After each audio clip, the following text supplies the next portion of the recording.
안녕하세요, 여러분. 독일 사는 싱글맘 프리아나에게입니다. 반갑습니다. 10탄에 이어서 가겠습니다. 그분과 연락처를 교환하고 며칠 뒤에 저에게 제안해주신 그 일자리에 대한 정보를 이메일로 받았습니다. 그 일에 대한 자세한 설명과 더불어서 제가 그 일에 대해서 이렇게 한눈에 조망할 수 있도록 관련 링크들을 일일이 다 첨부해 주신 것도 상당히 감명 깊었지만 무엇보다 이메일 자체가 굉장히 다정한 거예요. 제가 여기서 그래도 10년 가까이 독일 사람들이랑 이렇게 다이렉트로 부대끼면서 산 사람 아닙니까? 그래서 감이 오더라고요. 이 사람 기본 인간성 자체가 되게 선한 사람이구나. 그리고 나랑 비슷한 과구나. 항상 말씀드렸죠. 살면 살수록 이렇게 나랑 말이 통하고 인성까지 괜찮은 그런 케이스를 찾기가 힘듭니다. 그래서 그런 사람을 만나시면 반드시 이렇게 꽉 잡으시라고 말씀을 드렸잖아요. 근데 이 사람이 그런 사람인 거예요. 이렇게 필이 마구마구 오는. 참고로 이분은 예쁜 아내와 자녀들이랑 안정적이고 다복하게 잘 살고 계시는 연배가 좀 있으신 분입니다. 그래서 그날 바로 이력서랑 기타 서류들을 구비해서 제가 파악한 그 일자리 특성에 맞는 자소서까지 작성해가지고 바로 이메일로 보내드렸습니다. 그리고 면접 날짜를 합의해서 며칠 뒤에 면접날 시청으로 갔어요. 그분 말고 다른 2명이 더 제 면접을 본다고 들었거든요. 그래서 어떻게 될지 몰라서 그분께 이메일로 보내드렸던 제 서류를 다시 프린트를 해가지고 이렇게 손에 들고 갔죠. 그랬더니 놀라시는 거예요. 그렇게 어마어마한 일이 아닌데 준비를 이렇게 해왔냐면서 조금 당황하는 느낌? 그래가지고, 내가 조금 오바했나 싶었다가, 근데 또 그렇잖아요. 면접 보기로 한 이상 내일이 될 수도 있는데, 내가 맡은 일에 크고 작은 게 어디 있습니까? 뭐가 됐든 나한테 맡겨진 일이면 내일이고, 중요한 거죠. 몇 푼이 됐든 남의 돈을 받는 일이면 최선을 다하는 게 맞습니다. 그리고 우리는 이미 취업기 6탄에서 이렇게 면접을 보러 다니면서 작은 일자리라고 면접 갈 때 대충 하면 어떻게 됐는지 중요한 걸 배웠잖아요. 그래서 저는 그 뒤로 일단 제가 하기로 결정을 했으면 최선을 다합니다. 그래서 어마어마하지는 않아도 내가 하려고 한 일이니까 나는 그냥 항상 하던 대로 준비를 해왔다고 했죠. 이 프로젝트가 아동복지국, 그러니까 유겐탐트죠. 거기랑 교육청, 그리고 일선 교사 이렇게 세 분야의 전문가들이 모여서 진행을 하는 거더라고요. 아동복지국이면 이 나라에서는 입김이 상당합니다. 하는 일이 많아요. 우리 이혼하면 비양육자인 전 배우자가 이렇게 따박따박 양육비를 보내주는 이 엄청난 일도 유겐탐트에서 관리하는 거고, 임신과 출산 전반에 걸쳐서 가족을 지원하는 일부터 해서 청소년기 아이들의 복지 및 보호에 힘쓰는 일까지 하여간 만 18세 이전의 아이들의 인권과 관련된 모든 일을 도맡아 하기 때문에 독일에서 이 유겐탐트, 아동복지국은 엄청나게 중요합니다. 그런데 그런 아동복지국과 교육청 그리고 교사까지 모여서 진행하는 이 프로젝트에 초대를 받은 거니까 제 입장에서는 정말 감사한 기회라고 생각을 했어요. 그리고 지금 면접 보는 사람들이 앞으로 제가 같이 일하게 될 수도 있는 사람들이잖아요. 여기 표현으로는 sympathisch하다고 합니다. 기분 좋고 호감 가는 사람들이라는 표현인데 그 사람들이 그런 사람들이었습니다. 이 일의 문제는 근무 시간이 너무 적어서 생업으로 삼기에 돈이 모자라다는 거였어요. 그러니까 바꿔 말하면 이 일은 일대로 하면서 먹고 살려면 또 다른 직업을 구해야 하는 거죠. 그 당시까지만 하더라도 이제 저는 독일 사회에서 더 이상 이렇게 머리를 쓰는 직업을 갖기 위해서 발버둥 치지 않기로 했기 때문에 생업을 위해서 이렇게 육체 노동은 육체 노동대로 하고 이 적은 돈을 벌자고 다시 막 독일어를 공부하고 뭐 교육학 관련 공부도 하고 연수 같은 것도 받으면서 이렇게 정신 노동을 해야 된다는 게 좀 많이 망설여졌습니다. 길이 열어가려면 에너지가 분산이 되잖아요. 그런데도 또 그 와중에 이 3가지가 무척 마음에 들었습니다. 이제 첫 번째는 제가 채용되면 저와 계약서를 쓰게 될 담당자가 이 분야의 종사자로서 추구하는 가치와 저의 인생의 가치관이 비슷하다는 점이었어요. 이 일이 학교나 유치원 그리고 이 다문화 가정 사이에서 이렇게 중간에 오작교 노릇을 하면서 독일어가 익숙하지 않은 다문화 가정의 부모들에게 자연스럽게 독일어를 가르쳐주고 학교 및 유치원과의 사이에서 어려움이 있을 때 중재자 역할을 하는 거거든요. 그래서 이 사람들은 여러 가지 언어를 구사하고 특히 다문화 배경을 가진 이민자인 제가 적합하다고 판단을 한 거예요. 그런데 이민자 가정에서 독일 사회에 녹아들기 위해 독일어를 배우는 것도 중요하지만 그 본래 그들의 뿌리인 모국어도 잊어서는 안 되는 소중한 자산이라는 말을 하더라고요. 그래서 두 가지 언어를 쓰는 아이들이 이 두 가지를 다 잘 배워갈 수 있도록 우리가 지원을 하는 거라는데 그게 바로 제가 비니한테 한국어를 가르치는 이유잖아요. 저는 제 자식이 어느 나라에서 자라던 제가 쓰는 모국어를 아이가 편안하게 할 줄 알아야 한다고 생각을 하거든요. 그래서 쉽지 않은 환경에서도 항상 아이의 한국어를 신경 써 왔던 거고 그런데 제가 이렇게 소중하게 생각하고 지켜온 이 가치를 업으로 삼고 있는 상사라면 같이 일해볼 만하지 않습니까? 두 번째는 저의 복리후생에 신경을 써준다는 거였습니다. 사실 시급으로 따지자면 그동안 제가 받아왔던 오퍼들에 비해서 이렇게 훨씬 높지만 근무 시간 자체가 워낙에 턱없이 적다 보니까 보수가 많지 않은 거거든요. 그런데 이 담당자분 말씀이 비록 근무 시간은 적어도 지금까지 자기가 할 수 있는 선에서 최저 시급을 올려줄 수 있는 한 최대한 높게 올려줘 왔고 또 지금은 파트타임으로밖에 이 자리에 사람을 채용할 수 없어서 어쩔 수 없이 그러고 있지만 풀타임으로 자리가 고정될 수 있는 제도가 마련되는 대로 바로 일자리의 안정성을 보장해 줄 거라고 하더라고요. 공무원이니까 거짓말 할 리는 없겠죠. 그러면서 이 일만으로 생계가 유지되기 어려운 고충을 잘 알기 때문에 다른 일이랑 콤비네이션을 할 수 있도록 다른 비슷한 분야의 일도 알아봐 주겠다고 하더라고요. 그리고 저를 이 자리에 소개해 주신 그분이 교사라고 했잖아요. 그분도 옆에서 이 얘기를 같이 들으시더니 자기 학교에도 자리를 알아봐 주겠다고 하는 거예요. 이분과의 이야기는 아직도 많이 남아 있습니다. 아무튼 그래서 저를 채용하고 부리는 것뿐만이 아니라 복리후생까지도 세심하게 신경을 써준다는 그 부분에서 같이 일해볼 만한 사람들이라고 느꼈어요.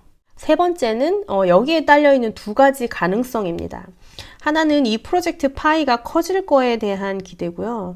또 다른 가능성은 지금 제안받은 이 일 자체가 아니라 이 자리가 가진 잠재력이에요. 프로젝트 내용을 잘 들어보니까 이게 이제 막 도입이 돼서 조금씩 이렇게 퍼지고 있는 단계 같더라고요. 그래서 일손이 부족하다 보니까 초반인 지금은 이렇게 진입장벽이 낮은 거죠.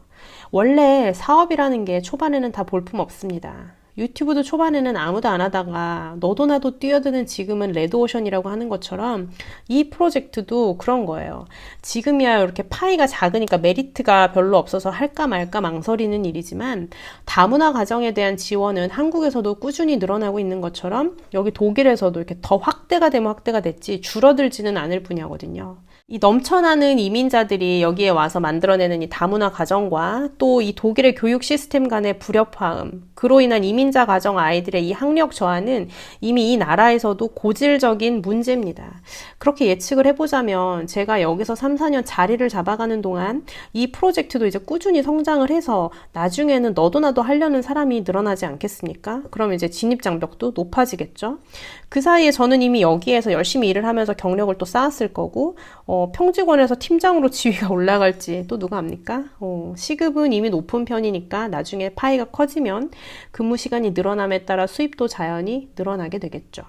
또 일단 이 일을 하게 되면 저는 그 자체로 이미 경력이 생깁니다. 다음 구직 때에는 이 경력을 바탕으로 조금 더 나은 조건의 일로 바꿀 수가 있겠죠.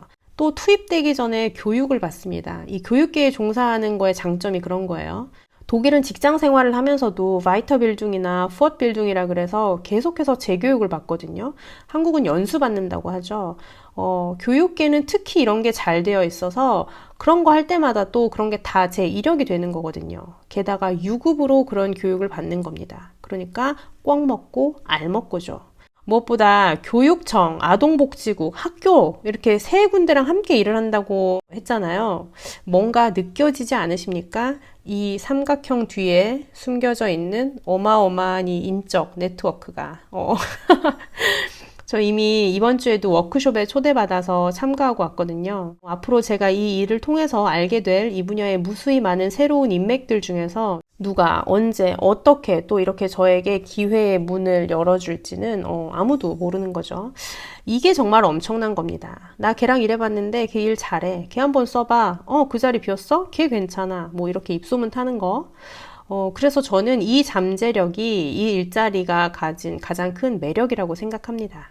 취업기를 처음 시작했을 때까지만 해도 몇 달 뒤에 일이 이렇게 흘러갈 줄은 전혀 몰랐어요. 취업기 1, 2, 3편을 보시면 알겠지만 저에게 이 일자리를 소개해 주신 그분과 그 뒤로도 2번 더 만나서 많은 대화를 나눴고 그분이 또 정말 놀라운 제안을 주셨거든요. 이 이야기는 취업기 12탄에서 나오겠죠?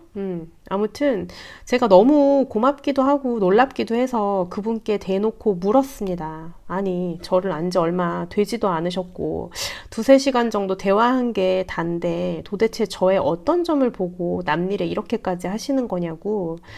그랬더니 그분이 3가지를 말씀을 하셨어요. 가장 먼저 꼽으셨던 게 제가 세상을 향한 호기심이 가득하고 또 인텔리겐트한 면이 인상 깊었다는 거예요. 그리고 제가 사람을 대하는 데 있어서 굉장한 오픈마인드를 갖고 있다고 하셨고요. 그게 많이 놀랍다고 하시더라고요. 이제 독일 사람들이 원체 좀 자기를 숨기고 닫혀 있어서 상대적으로 제가 두드러지기도 했겠지만 저도 또 이제 나름 큰일을 겪은 사람이잖아요. 그래서 이 부분은 저를 실제로 만나본 사람들이면 100이면 100 다 놀라는 부분이기는 해요. 예상과 다르게 너무 밝아서. 그래서 그런 과거를 지나고도 이렇게까지 마음이 열려 있을 수 있다는 게 사람이 참 단단해 보였대요. 그리고 마지막으로 앙가주얏. 그러니까 제가 관심 있는 일에 이렇게 적극적으로 뛰어들어서 참여를 한다는 거죠. 제가 뭐 유튜브를 하고 글을 쓰고 저와 비슷한 어려움을 겪는 사람들을 위해서 이렇게 꾸준히 이런 활동을 해왔다는 거를 굉장히 높게 평가하시더라고요. 그분의 이런 말씀들이 뭐 감사하기도 했지만 무엇보다 2달 전까지는 생판 남이었던 저의 가치를 그분이 그렇게 알아봐 주시고 이렇게까지 마음을 써주신다는 게 너무 감동이었습니다. 저한테는 큰 의미였어요. 왜냐하면 저는 오랫동안 가정주부로 외국인 실업자로 이렇게 집에 있으면서 많이 힘든 시간들을 보냈거든요. 이 사회에서 너는 쓸모없는 인간이다 라는 평가를 매일같이 받는 기분으로 7년 넘게 살아왔고 그러면서도 막상 일터로 뛰어들어서 사람들이랑 부대끼면서 돈을 벌 자신은 없었고요. 그런데 사실 누구도 나에게 그런 꼬리표를 붙여준 적은 없잖아요. 그냥 혼자 붙이고 앉아서 이렇게 울었던 거죠. 그런 세월들을 지나서 스스로 그 꼬리표를 떼버린 지 반년 만에 그것도 어차피 이렇게 된 거 뭐 자아실현은 온라인에서 실컷 하고 현실에서는 그냥 저냥 이렇게 입에 풀칠이나 하면서 살아야겠다 했던 차에 이렇게 작은아마 기회의 문이 열렸다는 사실이 정말 기쁩니다. 아니, 기회의 문은 그렇게 울고 다닐 때나 좀 열리지. 왜 항상 다 포기하고 멋대로 살아야지 싶을 때 열리는 걸까요? 저는 이런 경험이 정말 많거든요. 될 대로 되라. 아우 인생아, 너는 진짜 내가 계획한 대로 되는 게 하나도 없고 그냥 네 멋대로 굴러가는구나. 이럴 거면 계획은 뭐하러 하냐? 그냥 아무 생각 없이 오늘만 살면 되는 거야? 이런 거. 근데 저는 나이 먹으면 먹을수록 더 많이 경험을 하거든요. 참 알다가도 모르겠는 게 인생사 같습니다. 이 기회가 결국 저한테 복이었는지 독이었는지는 뭐 지나봐야 알겠지만 현재로서는 열심히 해보려고 해요. 일이 이런 식으로 흘러간다는 게 좀 신기하기도 하고 저를 스스로 찾아온 이 일이 근데 재미있을 것 같거든요. 좀 떨리기는 하는데 잘할 것 같습니다. 유튜브를 시작하기 전까지는 제가 영상 제작이라는 거를 할 수 있는 사람이라는 거를 저는 상상해 본 적이 없어요. 그런데 유튜버 반년 만에 이거 독학 계속하면 편집자 부업도 할 수 있겠는데 싶을 정도로 영상 제작이 적성에 맞고 재밌습니다. 유튜브를 안 했더라면 저한테 이런 가능성이 있는 줄 죽을 때까지 몰랐겠죠. 그리고 저는 제가 비니 아빠랑 결혼하기 전까지도 제가 언젠가 독일 말을 하고 독일 땅에 살게 될 거라는 생각도 해본 적이 없습니다. 근데 지금은 그렇게 살고 있죠. 그것처럼 새로운 일은 항상 성공과 실패의 여부를 떠나서 이 제 안에 언제나 있었지만 그동안 써보지 않았던 어떤 다른 면을 이렇게 꺼내서 쓰게 해줍니다. 그게 새로운 일에 도전할 때의 매력이거든요. 그래서 지금도 기대가 많이 되고요. 이 일을 통해서 저는 또 얼마나 많이 부딪히고 깨지고 그러면서 또 배우고 성장을 하게 될지 어떤 새로운 사람들을 만나게 될지 마음이 두근두근 합니다. 그럼 이렇게 취업기 11탄을 마치기로 하고 그분의 놀라운 제안은 12탄에서 이어가도록 하겠습니다. 언제가 될지는 모르겠어요. 11년 무경력 외국인 싱글맘 장기 구직자인 저에게 그분은 또 어떤 제안을 하셨을지 궁금하시죠? 그럼 다음 영상에서 봬요. 안녕. 우와.